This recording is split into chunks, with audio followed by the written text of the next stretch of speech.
Bonjour à tous, Audi ouvre les commandes pour son nouveau Q3, Honda présente le HR-V Sport et Sébastien Loeb à fond dans la montée de l'Alpe d'Huez, c'est le sommaire de ce lundi 3 décembre. Mais avant cela, on débute avec l'essai du nouveau Seat Tarraco.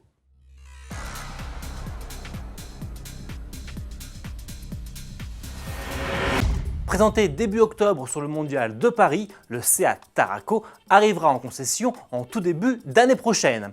Autoplus a toutefois déjà pu essayer ce SUV 7 places, cousin des Volkswagen Tiguan Allspace et Skoda Kodiaq.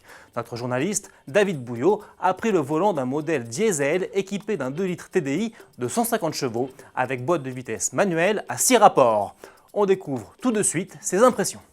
Alors cette version 2 litres TDI 150, écoutez, elle est plutôt agréable. Hormis un moteur un peu bruyant lorsqu'on le sollicite, c'est vrai qu'on s'attendait à une meilleure insonorisation dans l'habitacle, mais sinon la vitesse stabilisée, rien à redire.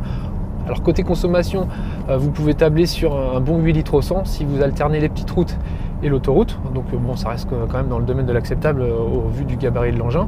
Justement, le gabarit de l'engin, ça lui permet d'offrir une belle habitabilité, notamment aux places arrière. C'est vraiment le gros plus du Tarraco.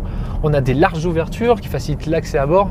Les plus grands seront tout à fait à leur aise. Lorsque l'on est en configuration 7 places, il reste un pot de coffre, 200 litres, donc ce qui permet de mettre 2 ou 3 petites valises.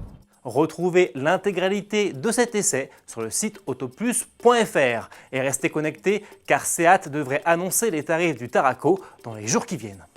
Les prix du nouveau Audi Q3 sont eux désormais connus.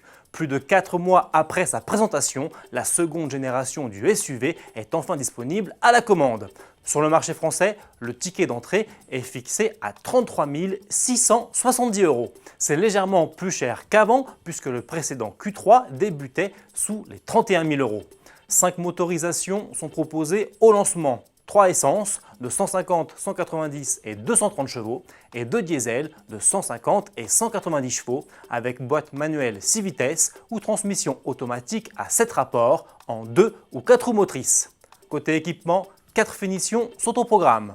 En entrée de gamme, le Q3 embarque 2 séries, des jantes de 17 pouces, une instrumentation numérique, une climatisation manuelle, un régulateur de vitesse et l'aide au stationnement arrière. Récemment restylé, le Honda HR-V gagne aujourd'hui une version un peu plus dynamique baptisée Sport. Celle-ci embarque le moteur 4 cylindres essence 1,5 litre turbo de la dernière Civic et développe 182 chevaux. Le châssis et la suspension ont également été retravaillés, tout comme l'aspect extérieur. Le SUV gagne en effet un look plus agressif avec de nouveaux boucliers, des jantes alliage de 18 pouces spécifiques, 2 sorties d'échappement chromées et de nombreux éléments en finition noir brillant. La transformation se poursuit à l'intérieur avec un habitacle bicolore et du cuir pour un rendu à la fois plus sportif et plus haut de gamme.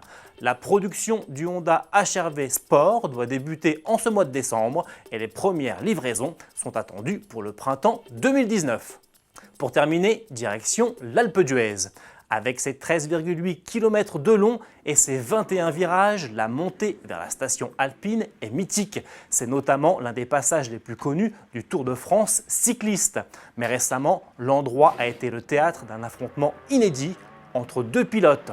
À bord de 2 Peugeot 208 WRX de 600 chevaux, Sébastien Loeb, 44 ans, non-up champion du monde des rallyes WRC, y a en effet affronté Kevin Hansen, jeune prodige suédois de 20 ans engagé en rallycross. Je vous laisse avec ces images et vous dis à demain.